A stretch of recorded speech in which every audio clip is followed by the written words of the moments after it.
Colleges అనేవి సిటీస్కి దగ్గరలో ఉండాలి. బికాస్ ఇంజనీరింగ్ కాలేజెస్లో ఇంటర్న్షిప్లు, ప్రాజెక్టులు, క్యాంపస్ ప్లేస్మెంట్స్ ఇవన్నీ కూడా సాఫ్ట్వేర్ కంపెనీస్ నుంచి టెక్ వాళ్ళు రావాలి.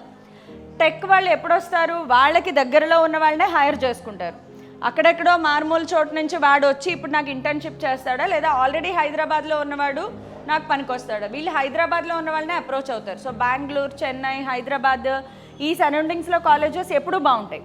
రెండోది, ప్రైవేట్ కాలేజెస్ ఎప్పుడు కూడా వాళ్ళు అప్డేట్ చేసుకోవడానికి, వాళ్ళ మెయింటెనెన్స్ కోసం, అడ్మిషన్స్ కోసం బాగా మెయింటైన్ చేస్తారు కాలేజ్ని.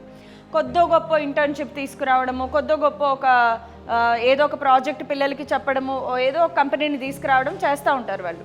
So private colleges are more preferable. అది కూడా సిటీకి సరౌండింగ్స్లో ఉండే కాలేజెస్ ఆర్ మోర్ ప్రిఫరబుల్. అందుకే మన వెబ్సైట్ ద్వారా వచ్చేవి సిబిఐటి దగ్గర నుంచి గోకరాజు రంగరాజు, లేదా విఎన్ఆర్, విజ్ఞాన్ జ్యోతి, జి నారాయణం అన్నీ ఇక్కడ ఉన్నవే ఉంటాయి. హైదరాబాద్ సరౌండింగ్స్లోనే మీకు బెస్ట్ కాలేజెస్ ఉంటాయి. ఇంకా చాలా రేర్గా ఉంటాయి బయట ఎక్కడైనా బెస్ట్ కాలేజెస్ అంటే. రెండోది గుర్తుపెట్టుకోండమ్మా, మీరు వెబ్సైట్ ద్వారా బెస్ట్ కాలేజ్కి వెళ్ళినా కూడా ఇది Tier 3 కాలేజే.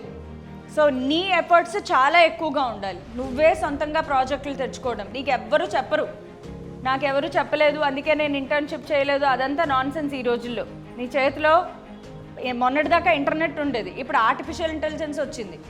So you have to search for your self.